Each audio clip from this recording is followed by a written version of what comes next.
Қайырлы күн достар, менің каналыма қош келдіңіздер. Біз бүгін бір жасағаннан ақ шығатын шоколадты бисквит жасайтын боламыз. Бұл бисквитпен әртүрлі торттарды жасай беруге болады. Және де менің каналыма тіркеліп, лайк басып, комментарий бөліміне өз ойларыңызды жаза отырыңыздар. Бізге ең алдымен ұн, және де 4 жұмыртқа, содан соң сұйық май, қант және какао және де қопсытқыш керек болады. Барлық ингредиент үй температурасында болуы керек. Ең алдымен ыдысымызға жұмыртқамызды жарып салып аламыз. Бисквиттегі ең басты нәрсені айтатын болсам, ол жұмыртқамыз үй температурасында болуы керек. Салқын жұмыртқаны қолдансаңыздар, бисквит бірінші пештен алғанда биік болып тұрады да, содан соң түсіп кетеді. Ал үй температурасындағы жұмыртқаны қолдансаңыздар, олай болмайды. Ыдысымызға жұмыртқаны салып болғаннан кейін, үстіне азғантай қанттың бөлігін саламыз да, миксердің жай жылдамдығынан жоғарғы жылдамдығына дейін көтере отырып миксерлейміз. Және де қантты аз-аздан қоса отырып миксерлеп отырамыз. Қантты бірден салып жібермеңіздер. Жұмыртқаның көлемі ұлғайғанша және де аппақ болғанша миксерлеуіміз қажет. Бұл міндетті әдіс, міндетті түрде аппақ болғанша миксерлеу керек.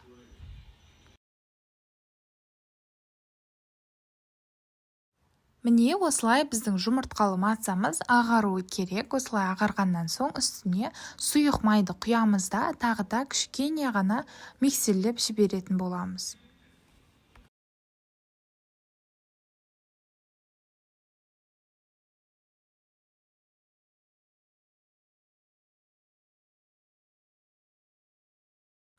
Ендігі кезекте құрақ ингредиенттерімізді біріктіретін боламыз. Оның үстіне какаоны және қопсытқышты салып, барлығын жақсылап тұрып араластырып аламыз. Және де бұл құрақ ингредиенттерді міндетті түрде електен өткізіп салуымыз керек. Біздің бисквитіміз биік болып және де формасын жоғалтпайтындай ету үшін біз құрғақ ингредиенттерді міндетті түрде осындай електің көмегімен өткізіп салуымыз керек. Бұл міндетті, бұны да ескере отырыңыздар. Және де ұнның барлығын бірден салуға болмайды.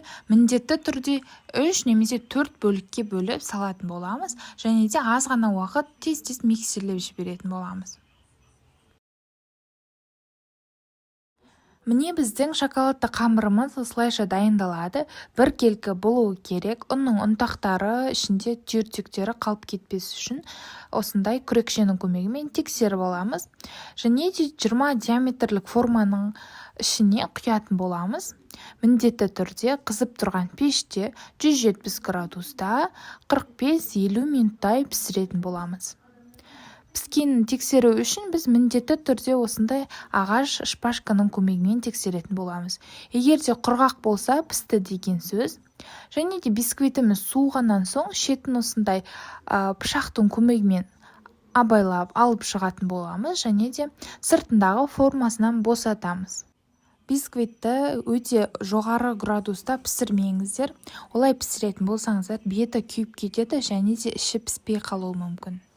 Бисквитті тек қана толық суығаннан кейін кесуіміз қажет. Және де осылай төңкеріп қойсаңыздар, өте ыңғайлы, торт жинауға да ыңғайлы және кесуге де ыңғайлы болады. Және бисквитті міндетті түрде ұзын әрі ара пышақпен кесуіміз қажет. Өте жақсы кесіледі ара пышақпен. Мен бұл бисквитті 3 бөлікке бөлдім. Осылай 3 бөлікке бөліп, торт қылып жинасаңыздар болады. Және бұл бисквитті пищевая пленкаға орап, тоңазытқышта сақтасаңыздар да болады. Бірақ көп сақтаудың қажеті жоқ. Және де кеспей тұрғанда да пищевая пленкаға орап, тоңазытқышқа қойып, ертесіне кессеңіздер одан әрі әдемі болады. Міне қараңыздар, өте әдемі, ішінің барлығы толық піскен және оның ешқандай түйіршіктері де жоқ. Әп-әдемі болып шықты. Міндетті түрде сіздердің бисквиттеріңіз шықпай жүрсе, осы рецепттен жасап көріңіздер, 100% шығатынына сенімдімін. Мен айтқан кеңестердің барлығын қолданып жазсаңыздар. Және де менің каналыма тіркеліп, лайк басып, комментарий бөліміне өз ойларыңызды жаза отырыңыздар. Астарыңыз дәмді болсын, сіздермен бірге болған Раушан.